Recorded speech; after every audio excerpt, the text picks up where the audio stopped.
Nas aulas anteriores nós vimos que o esquema bergsoniano do cinema, que o Deleuze elabora, que ao mesmo tempo é o esquema cinematográfico da filosofia de Bergson, tem 3 níveis coexistentes. Um primeiro nível que é o espaço e o conjunto das partes que se dispõem no espaço. Um segundo nível que é o movimento, ou seja, é o movimento das coisas no espaço, mas também o movimento em si, que articula esse primeiro nível ao terceiro nível, que é justamente o nível do todo, da duração ou do aberto.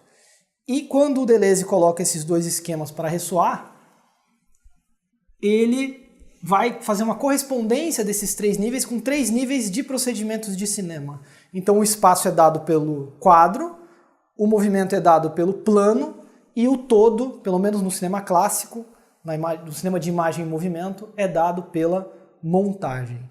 Então, nas aulas anteriores nós discutimos um pouco o quadro, né, os enquadramentos, os desenquadramentos, a questão do fora de campo, né, do primeiro aspecto do fora de campo, que é um fora de campo atualizável na imagem, ou seja, um fora de campo relativo, mas também um segundo aspecto do fora de campo, que é o fora de campo absoluto, e que se atualiza, por exemplo, que não se atualiza e que aparece, por exemplo, no que o Deleuze chama de desenquadramento não pragmático da imagem. Ele dá o exemplo do Dreyer, dos filmes do Dreyer.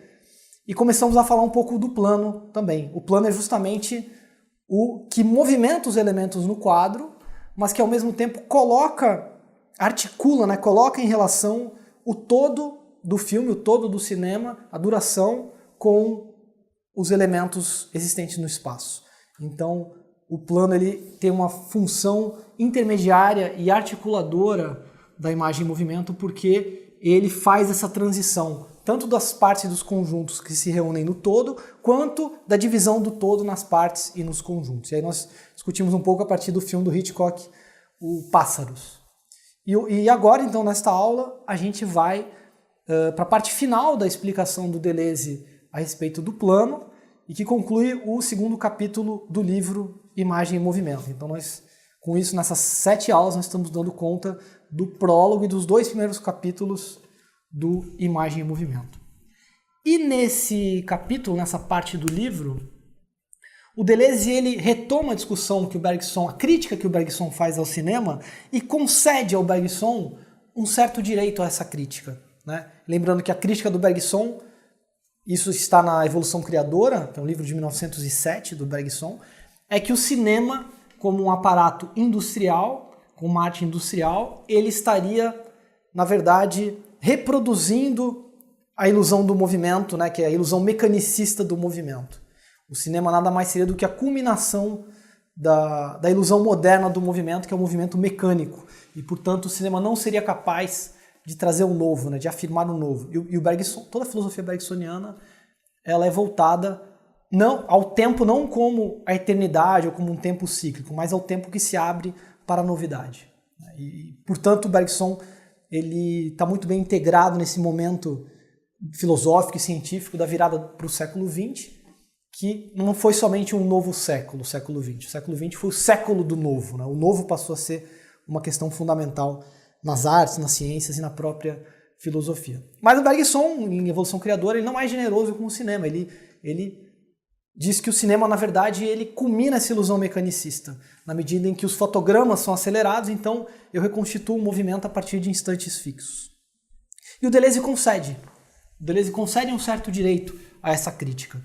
Ele diz, olha só, nas suas condições primitivas do cinema, quando o cinema ele começa a aparecer, ou seja, no final do século XIX, né, o cinematógrafo dos irmãos Lumière é de 1895, e aí as projeções elas vão acontecendo em vaudevilles ou em exposições, como se fosse uma exposição de arte, ou então nos circos, nas feiras, né, com um show de variedades, o cinematógrafo participava.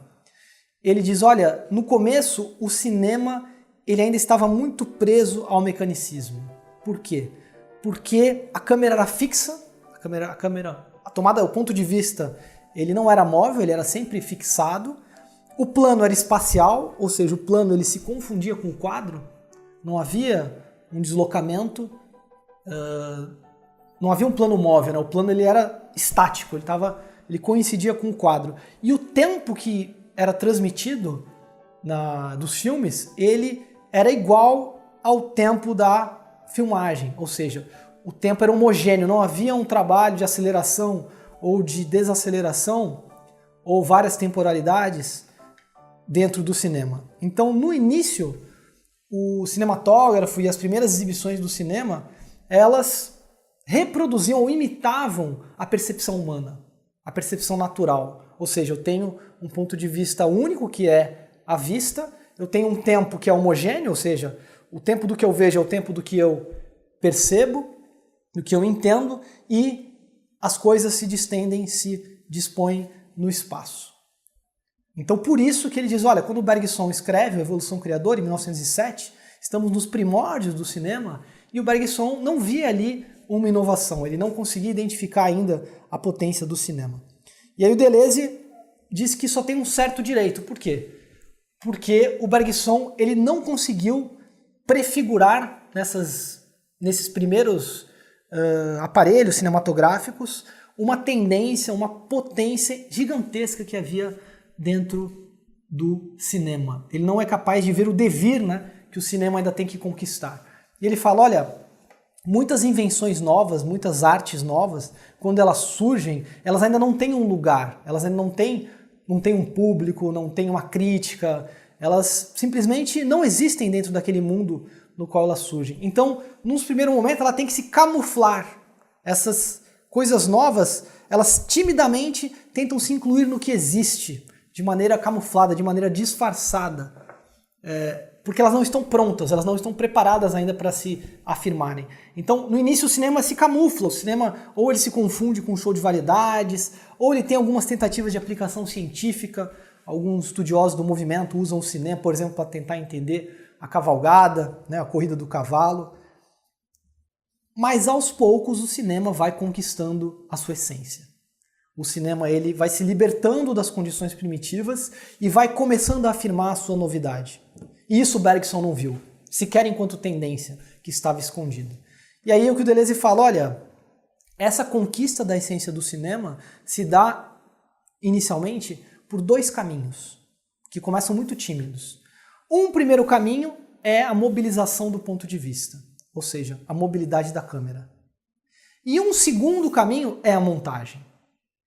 Então, para o Deleuze, a afirmação do cinema se dá através desses dois procedimentos. Montagem, de um lado, mobilidade da câmera, do outro lado. Quais são os cineastas que são os pioneiros na exploração desses recursos? Com relação à montagem, se poderia citar certamente um cineasta que é o Georges Méliès.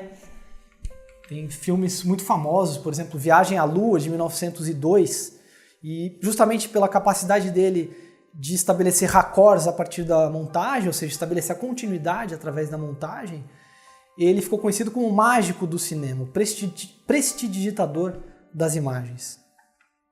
E com relação à mobilidade de câmera, um cineasta que o Deleuze cita é um cineasta italiano chamado Giovanni Pastrone.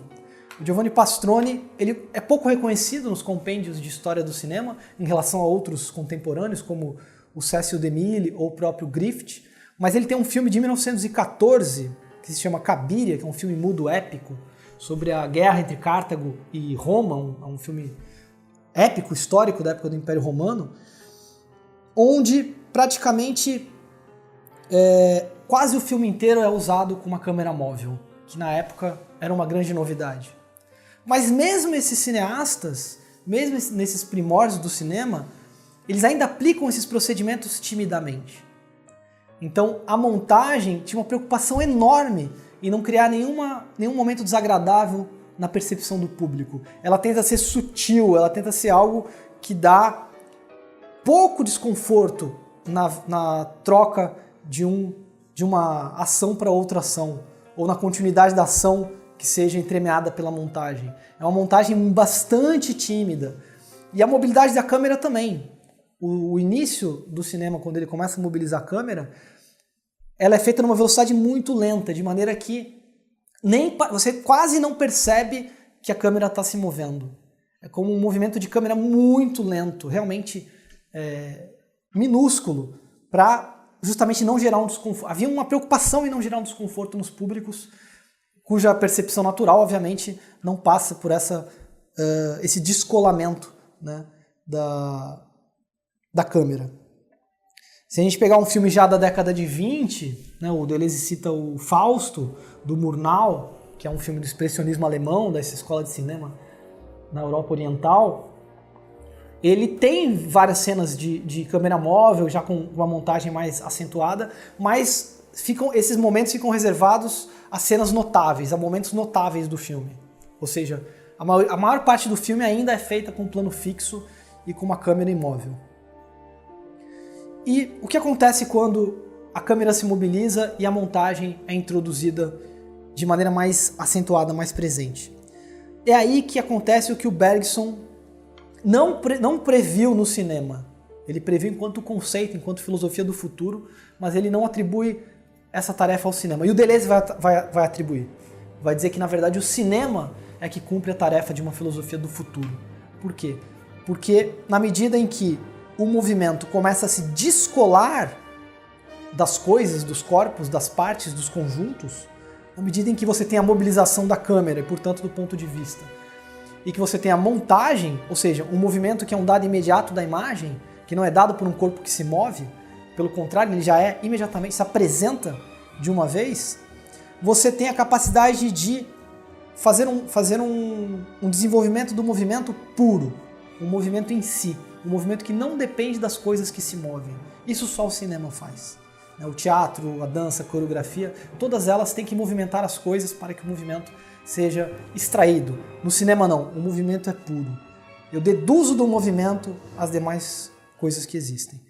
Ou seja, há uma emancipação do movimento nessa conquista da essência do cinema.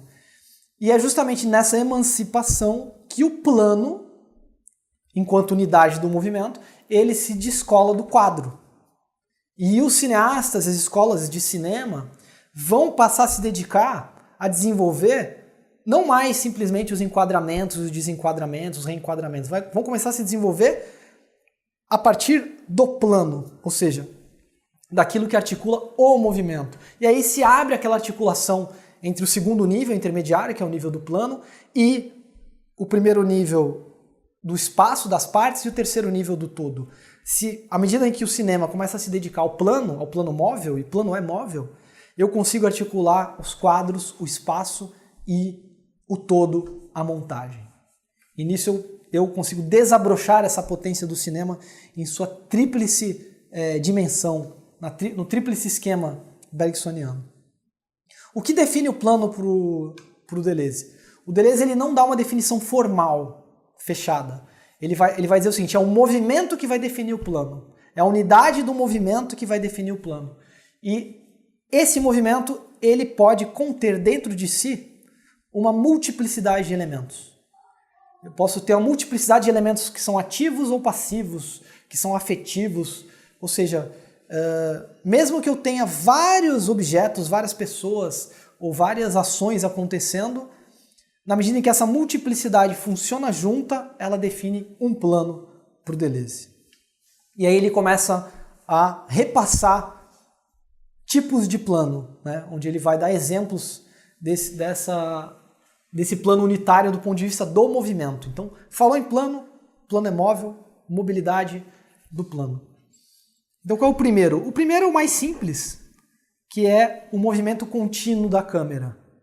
Nas condições primitivas do cinema, como os quadros eram espaciais, como os planos eram espaciais, ou seja, eles se confundiam com os quadros, o personagem, quando saía de um quadro, ele aparecia entrando num outro quadro que viria a seguir. Ou seja, a sequência dos quadros dava continuidade do filme, de maneira que tudo era um movimento dentro do espaço, de uma coisa se movendo no espaço. Os quadros eles se justapunham, havia um paralelismo entre as diversas zonas de ação, ou seja, as cenas elas se organizavam através da justaposição.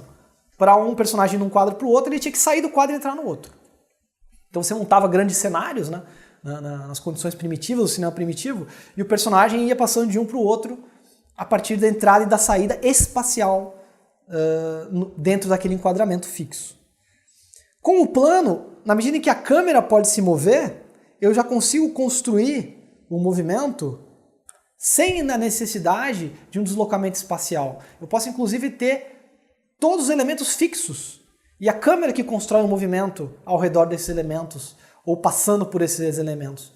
E é aí que eu começo a sobrepor o movimento da câmera ao movimento dos objetos, aos corpos móveis que estão em cena. Ou seja, eu não tenho simplesmente um paralelismo entre os quadros. Eu tenho dentro do quadro, ou nos vários quadros, uma sobreposição de movimentos dentro da qual a câmera passa a se combinar. Esse é o primeiro tipo de plano mais simples que com a mobilidade da câmera o cinema conquista.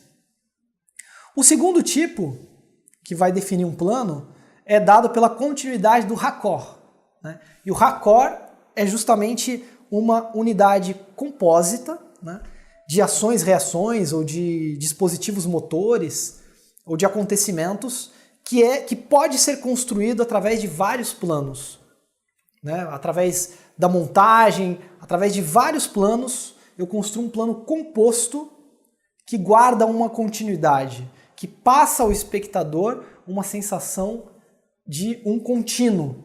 Não há uma ruptura do raccord. O raccord, seja o ponto de vista, seja o espaço, seja a continuidade temporal, o raccord, existem várias regras, né, para se guardar um raccord, todo um manual de como se construir um raccord, e é uma atividade especializada, né, nos filmes quem se responsabiliza diretamente por essa atividade é a figura do continuista, né? O continuista justamente ele vai tentar preservar o raccord, e, portanto ele tem que guardar a posição dos objetos, a cronometrar o tempo, ele tem que conseguir remontar o filme depois da filmagem, porque a filmagem não necessariamente é feita na mesma ordem na qual os acontecimentos se dão no roteiro.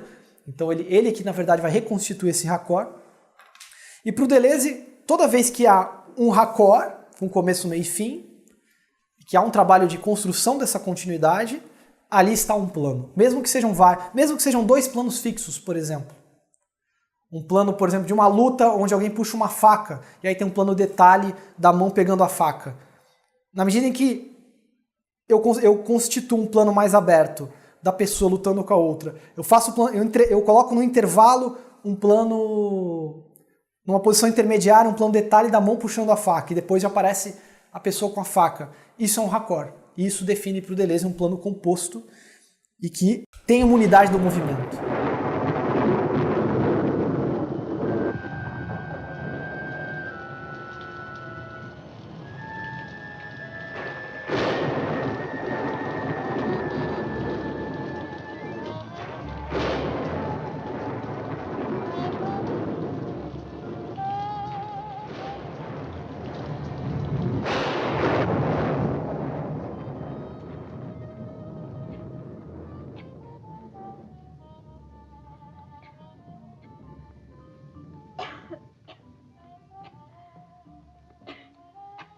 Miss Alexander. This is Mr. Thompson, Miss Alexander. I want another drink, John. Right away. Um exemplo disso num filme do Orson Welles, famoso, está em Cidadão Kane, um filme de 1941, que é o famoso mergulho, né, ou plongée, em francês, plongée é mergulho. Ou seja, é uma cena em que o movimento da câmera ele vai de cima para baixo. Ele mergulha, né? É um tipo de movimento de câmera, que é um plongée que começa num tempo chuvoso, está chovendo, ele atravessa uma janela e depois se abre num grande compartimento, num grande depósito. Ali nós temos um exemplo para o Deleuze de um plano composto, que compõe, portanto, um raccord. Esse é o segundo tipo de plano móvel. O terceiro tipo é o plano sequência. O plano sequência, o Deleuze também não vai admitir uma definição formal, porque senão a gente vai entender que os longos planos do cinema primitivo, que se davam num único quadro, ou seja, com um plano fixo, que se confunde com o espaço, seria um plano sequência, né? O plano sequência não é dado pela duração maior ou menor do plano. Para o Deleuze não é isso, não é o tempo transcorrido dentro do plano que define um plano sequência. Para o Deleuze o plano sequência é um tipo de unidade de movimento, é um tipo de multiplicidade de elementos que se unificam no mesmo movimento. E para o Deleuze o plano sequência ele só existe em duas condições. Uma condição é um plano sequência com profundidade de campo, ou seja, eu tenho um plano, em geral ele é aberto, no qual eu vou ter várias camadas de ações ou várias camadas de acontecimentos que vão se sobrepor naquele plano. Então eu tenho um primeiro plano com algumas ações, eu tenho um segundo plano com outras ações, ou posso ter também um terceiro plano. Só que esses diversos planos que convivem graças à profundidade do campo, né, graças ao fato que o campo ele é profundo, elas não estão separadas. Né? No cinema primitivo, o plano sequência ele vai justapor quadros e planos fixos em paralelo. Já no plano sequência em profundidade ou com profundidade de campo, vai haver um entrosamento entre os diversos planos. Vai haver um diálogo, uma interação constante, ligações, reações, múltiplas distâncias entre os planos dentro de um plano sequência. Ou seja, o plano sequência ele curta-circuita a profundidade de campo. Ele não pode manter a profundidade de campo somente para apresentar os diversos planos. É necessário que haja uma espécie de sistema de vasos comunicantes da imagem. E por isso o plano sequência ele é muito potente. Ele, através dessa mobilidade interna, ele acaba fazendo uma imagem com volume, a imagem volumétrica, porque ela se aprofunda e ao mesmo tempo há uma interação interna dentro dessa profundidade. Esse é o terceiro tipo de plano móvel. O quarto tipo também é um plano sequência, e é o segundo tipo de plano sequência que define um plano móvel, e não mais um plano espacial, é o plano sequência achatado. Ou seja, ao invés de eu ter uma imagem com uma dimensão volumétrica, ou seja, uma profundidade onde a ação transcorre em vários planos, eu tenho uma espécie de superfície absoluta. Ou seja, uma imagem totalmente chapada, onde eu não tenho profundidade alguma, por isso que essa imagem ela não é volumétrica, mas ela é planar. E o que vai dar o movimento para o plano vai ser um reenquadramento sucessivo. Ou seja, o movimento de câmera ele vai gerar um deslizamento, uma fluência de sucessivos planos que vão construindo esse movimento, mas sem nenhuma profundidade de campo. O grande exemplo, né, e mais famoso, sem dúvida, é o Dreyer. O Dreyer ele tem longos planos sequência que se dão apenas com reenquadramentos, sem nenhuma profundidade. Né? No próprio A Paixão de Joana d'Arc, mas também em Gertrude, A Palavra, também acontece isso, um outro filme. Tem um outro exemplo que é o do Hitchcock, né, que é o Festim Diabólico. O filme inteiro é um plano sequência. Embora tenha a construção de um raccord, né, porque você não tinha película, uma fita com essa capacidade de poder dar conta de toda a duração do filme, mas ele constrói nesse filme um plano sequência que não tem a profundidade de campo. Tudo acontece no quadro. O quadro ele é soberano, mas ao mesmo tempo há um movimento de câmera no sentido em que esse quadro ele vai variar, um reenquadramento sucessivo ao longo do filme. O Festim Diabólico, que é o filme do Hitchcock. Então, o plano móvel ele permite, a partir da construção da continuidade, ou seja, da formação do raccord, das regras e das transgressões do raccord, inserir tanto a unidade de movimento do plano, que é composto por uma multiplicidade, como a passagem de um plano para outro. O que define a passagem de um plano para outro é a descontinuidade, né? A mudança de um movimento para outro movimento. Então todo filme ele é uma sequência de movimentos. Ele é uma sucessão de movimentos que vão se desdobrar cada qual com o seu plano. De maneira que um filme é uma composição de planos, cada qual definido pelo seu movimento próprio. E a gente poderia ir mais além. A obra de um cineasta tem os seus movimentos de grande amplitude, os seus ecos, né? Os seus ritornelos, e também as escolas de cinema vão ter grandes movimentos característicos dessas escolas de cinema, que permitem, a partir do raccord, uma divisão do todo, né? uma decomposição do todo, da duração do filme, nas partes, nos conjuntos que vão se mover ou que vão ser movidos juntos com a câmera nesses planos. E o final do capítulo, o Deleuze vai dizer, olha, apesar disso, os planos móveis, né, os planos com raccord, eles não definem o todo. Nós não chegamos ainda no terceiro nível da imagem em movimento. Né? O primeiro nível é o espaço, que é dado pelo quadro, o segundo é o movimento, que é dado pelo plano, e o terceiro é o todo. O plano com raccord ele não chega a tocar o todo. Ele não é suficiente, portanto, para eu poder articular o esquema completo do bergsoniano do cinema ou cinematográfico da filosofia. E aí que o Deleuze ele começa a esboçar uma ruptura desse esquema, que é dado pelo falso raccord, o faux raccord em francês, né? O falso raccord. Num primeiro momento, no cinema clássico, o falso raccord ele acontecia por erro, por acidente. O continuista dava um mole, o diretor não via, aquilo passava e havia um momento desagradável, um momento desconfortável em que a continuidade era quebrada. Mas isso se dava por erro, isso se dava por acidente. Se tivesse sido visto a tempo, certamente teria sido corrigido. É considerado uma falha, uma falta. É uma falta do filme, o falso raccord. É assim que ele surge por acidente. Mas aí alguns cineastas começam a perceber que esse acidente, esse erro, era uma contribuição para o cinema. Eu poderia enriquecer a imagem se eu deliberadamente utilizasse o efeito de inquietação, o efeito de desconforto, criado pelo falso raccord. Ou seja, o falso raccord ele passa a ser devorado com uma estética. Alguns cineastas começam a ver, olha, eu vou usar o falso raccord para criar determinados efeitos no meu filme. O Ozu faz isso. O cineasta japonês Yosujiro Ozu, ele insere o falso raccord num tipo bem específico de plano que ele desenvolve, que é conhecido, o Noel Burt chama de pillow shot, né? Onde eu tenho a inserção de uma imagem desconexa em relação à continuidade, mas que tem um efeito poderoso. A gente vai estudar isso mais à frente, quando for discutir o Ozu.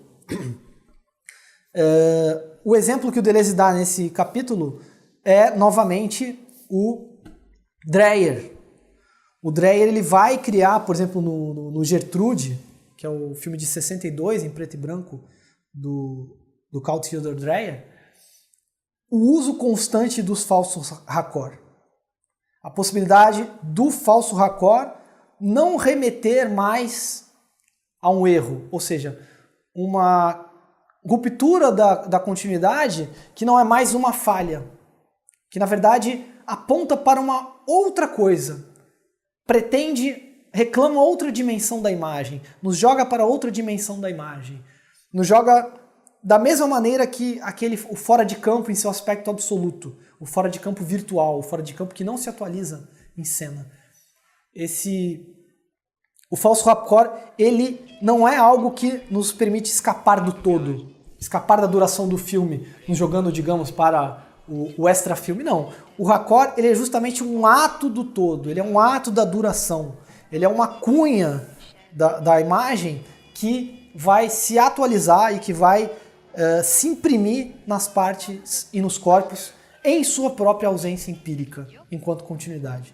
Então, é uma descontinuidade de segunda ordem.